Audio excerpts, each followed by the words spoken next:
We've done all kinds of research. I've done all kinds of research. Agronomically, the ratio of ortho to polyphosphates does not matter to the plant at the end of the day. There is no reason to use 100% orthophosphate starters. It's just going to cost you a lot more money. That's all you're getting.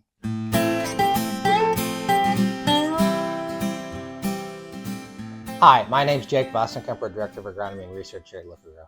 Hi, I'm Katie Hess, Director of Sales and Marketing here at Liqui-Grow. Dr. Jake, let's talk about some fertilizer. There's still some snow on the ground here, and we've got time to talk today. Yeah, absolutely. Okay, so what we want to talk about today is mainly liquid fertilizers and why there's such a wide range in price point on a given liquid fertilizer, okay? And so we're going to start off just by setting the stage. You know, you've got dry fertilizer, right? You've got liquid suspension fertilizer just above that on a price per acre standpoint, and that's primarily what we carry.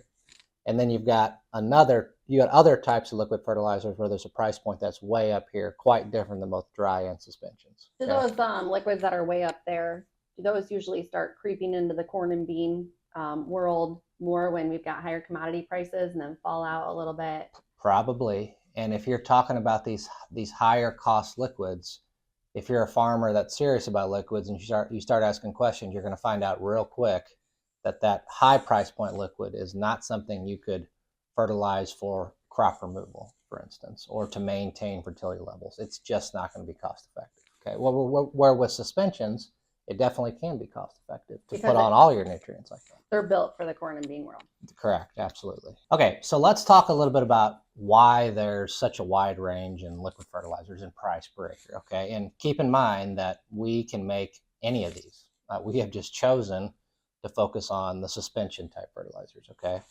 So let's talk about the phosphorus source first. You can buy different types of phosphoric acid from a Nutrien or from a Mosaic or from a large fertilizer manufacturer. You can buy black acid, you can buy green acid, and you can buy white acid. And so the black acid has a lot of carbon in it, the green acid has less carbon in it, and the white acid has no carbon in it. And to get that carbon out, it takes a lot of furnacing and conditioning, and the price point just goes up, okay? And so if you're using a white acid, if a company is making a phosphorus fertilizer out of white acid, that just means that the price for that fertilizer is going to be a lot more expensive, okay? And I'm not even going to get into this because it gets into the weeds, and I've made other videos on this, and we'll try to find a video link back. But one thing that you get with the white acids is you get a higher ratio of ortho versus polyphosphates. But agronomically, we've done all kinds of research. I've done all kinds of research. Agronomically, the ratio of ortho to polyphosphates does not matter to the plant at the end of the day. There is no reason to use 100% orthophosphate starters. It's just going to cost you a lot more money. That's all you're getting. Okay, so we can link some videos in, but that really gets into the weeds. Yeah, and Katie doesn't like me to get in the weeds all the time. So. There's snow on the ground, so you do your thing, Jake. The bottom line is plants have to take up orthophosphates. Okay, so that's how you can market a white acid ammonium polyphosphate fertilizer because, well, it's 100% orthophosphate. Plants take up orthophosphates, therefore I need orthophosphates. Well, the truth is that a green acid that is 1034O is made from, you know, that's about roughly 50% orthophosphates, 50% polyphosphates when you apply it to the soil. But right away, as soon as you apply it, there's some hydrolysis reactions that take place, and the part of the ammonium polyphosphate that's not orthophosphate starts rapidly converting to orthophosphates. 50% of that's in the polyphosphate form, roughly converts to orthophosphates in 3 or 4 days. The remaining 25% will convert to orthophosphates in the next 10 days to 2 weeks. So by the time the corn plant even cracks the coleoptile, starts to emerge, 95% of that polyphosphate is now orthophosphate anyway. And that's the crux of the matter. And we'll definitely link some studies that have been done on this. And I physically tested 100% orthophosphates directly against 50-50 orthopolyphosphates, which is we sell, and at multiple sites across multiple years, and there is no difference. So there is no reason to spend a whole bunch of money on 100% orthophosphate starters. And so that's one reason why the price could be really high. So should a farmer be asking right away, are these 100% orthophosphates, like you're saying. Yeah, I think whenever a farmer is sitting down and talking to a company, and if the 5 gallons of starter they're going to apply in furrow costs 30 or 40 bucks an acre, or even 25, you need to be asking the question, well, why is that so expensive, right? And you're going to find out in a lot of cases that's because the phosphorus source is probably a white acid or a very high percentage of orthophosphate, and it's just not necessary. Okay, so starter fertilizer can be effective for sure, but there's no reason to spend an exorbitant amount on a starter. Okay, that's the phosphorus part. Now let's talk about the potassium part. Okay, potassium chloride, KCl, the dry potassium chloride, the red granular chloride that you apply on your dry fertilizer. We're going to talk about the same thing here, but we're going to talk about it in a liquid form. All right. So you can dissolve 12% by weight of potassium chloride in water. Okay, so if you want to apply straight potassium chloride in a liquid solution, it's only going to be a 12% product, which means you're going to have to apply a bunch of gallons per acre to get anything done. Okay, now it's real cost effective from a price per pound of fertilizer point of view, but you got to apply a lot of gallons to get anything done. Okay, and that's why we use suspension fertilizers, because now we can take the concentration from 12% up to as high as maybe 35%. So we have to apply a lot less gallons, but we can actually get pounds on the ground cost effectively.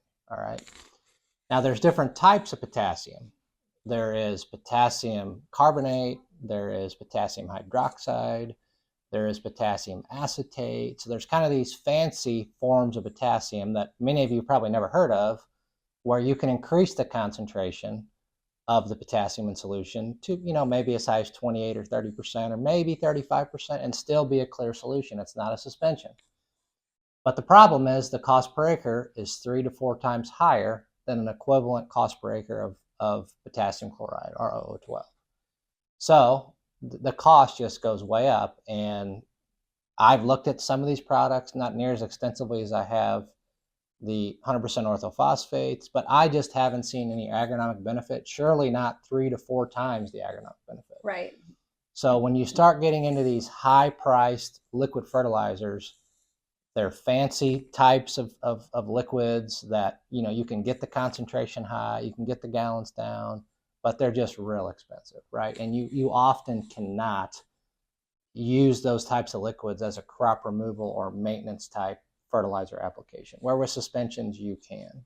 Okay, and the selling point often is from those companies, well, you can apply half as much of this fertilizer in a band and you're going to have higher efficiency and you don't need as much. And that's a fact. That's absolutely true. And you can do that with our suspensions too.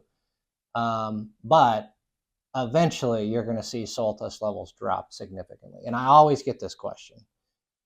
And at some point, do we know exactly what point? We don't know exactly what point, because it depends a lot on the soil type and soil structure. But at some point, and let's call it 100 part per million of K, when you get that low, when you draw your fertility levels down that low, you're going to find out that applying all your potassium in a band is not going to be enough to maximize yield. Right. And there's been work done on this where when you get that low, you actually need to broadcast some and you need to band some for maximum yield. So there's going to be a point where you're just not going to be able to get by with applying extremely low rates forever. Okay.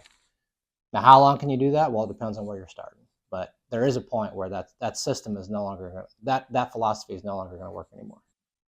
Okay, so Jake, let's just dive back into those clear, green, and black phosphates that you're talking about, and let's just talk about the usability piece of it and what farmers should expect. Sure. Okay. So, as a fertilizer company, we can buy black phosphoric acid. We can buy what they call green phosphoric acid, and we can buy white phosphoric acid. Okay. And so from the farmer perspective, let's talk about the quality of the fertilizer you end up with when you do that. Okay. So with the black acid, we can make a reasonably pure ammonium polyphosphate that we can run through our floaters, no problem, that you could run through 90% of planters, no problem. Does it have a little bit of carbon in it? Yes. If you leave it sit in a tank for a month, are you going to see a little bit of those impurities and carbon start to settle out?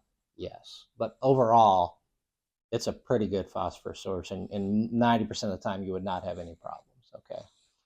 But if you go to the green acid, now some of that carbon's been removed, okay? And that is a very clean, in a lot of cases you can see through it. It's a translucent green. It has very few impurities in it. You know, if pure like it should be, nobody's going to have any problems running that through a planter or any type of liquid fertilizer applicator whatsoever, okay? With the white acid, now it's even cleaner, but that cleanness or that purity doesn't increase the product stability anymore or what type of equipment it'll flow through. Yes, it's absolutely clean. It has 0 impurities in it, but that doesn't mean that it's a better agronomic product, or it doesn't mean it's even a better handling product. So the greens and the whites handle the same. Agronomically and economically to the plant, they're the same. It's just the white acids are a lot higher priced and unnecessary in our opinion, based on research. Well, Jake, thanks so much for being here today with us. If you folks have any confusion after all of this, reach out to one of our agronomy field advisors. You know, we were talking about whole field applications for both P and K, and we're also talking about starters in this last video. So I know that this can be kind of a hard topic to kind of wrap your head around. And I think if you have questions, ask your local agronomy field advisor, and you know, they can reach out to me, and I'm happy to talk through this. So yeah, it is a lot, but we're the experts. We know the fluid industry like no other. So when it comes to fluids, know that we can do any of this, and we've thought about doing all of this, right? And we understand the fluid industry, and we know what makes sense. I think that's the bottom line. Well, thank you, and have a great day. Stay in the know with Liqui-Grow.